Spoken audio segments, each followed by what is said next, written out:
An ion thruster is a form of spacecraft propulsion that uses electricity and an ionized gas, or plasma.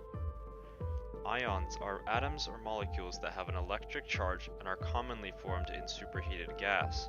Ion engines use the Coulomb force to accelerate ions using an electric current. Essentially, the engine repels particles with an electric charge along an electric field generated by the engine, similarly to a magnet. This repulsion creates engine thrust. The concept of an ion thruster was first proposed by Konstantin Tolsky in 1911 in a paper that recommended usage in near vacuum conditions at high altitudes. The idea would fade from public view, however, and it wouldn't resurface until the closing days of World War II. In the aftermath of World War II, a number of German rocket scientists and engineers were captured by the American government as part of Operation Paperclip in order to accelerate their research and deprive the Soviet Union of such a boost. Dr. Ernst Stollinger and Hermann Oberth were two of the German rocket scientists involved in the program, and had a special interest in electrical propulsion.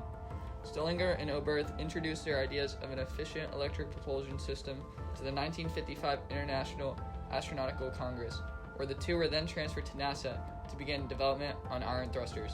Testing for further working ion thrusters built by Harold R. Kaufman began in 1959, with variants developed over the following years.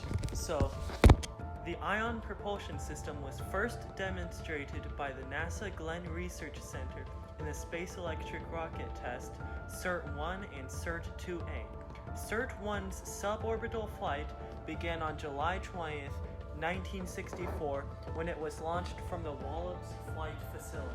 The propulsion method used by the CERT-1 was a set of electrostatic ion thrusters that utilized mercury and cesium as the reaction mass.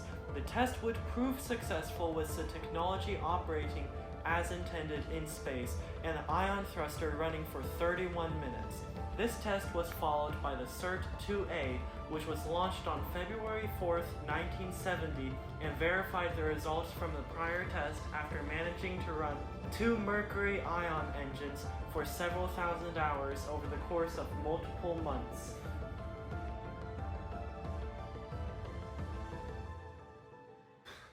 At present, ion engines have practical uses for long orbital and deep space maneuvers.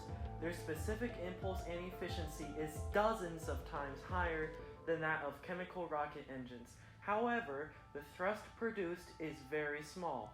This prevents it from being used in the atmosphere, but makes it extremely useful in space for accelerating satellites for long periods of time.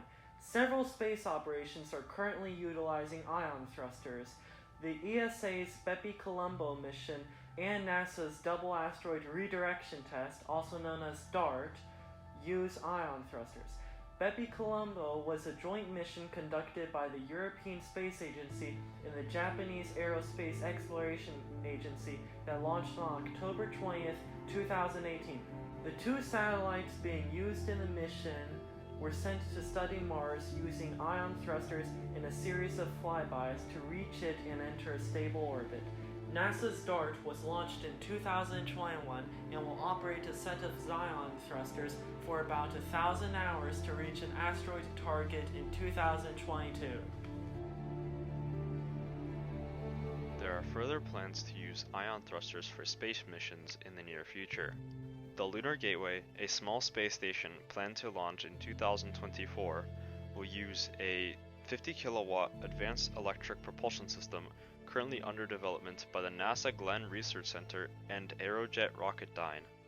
Another mission, known as the MARS-CAT, that intends to study Mars' ionosphere and researches plasma and magnetic activity, will use a CubeSat with ambipolar ion thrusters.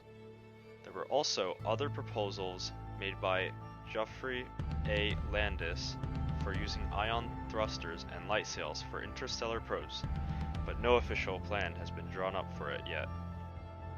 As humanity continues to advance through the ages and push the bounds of deep space exploration, ion thrusters will become increasingly more prevalent until a time when a more efficient engine is developed.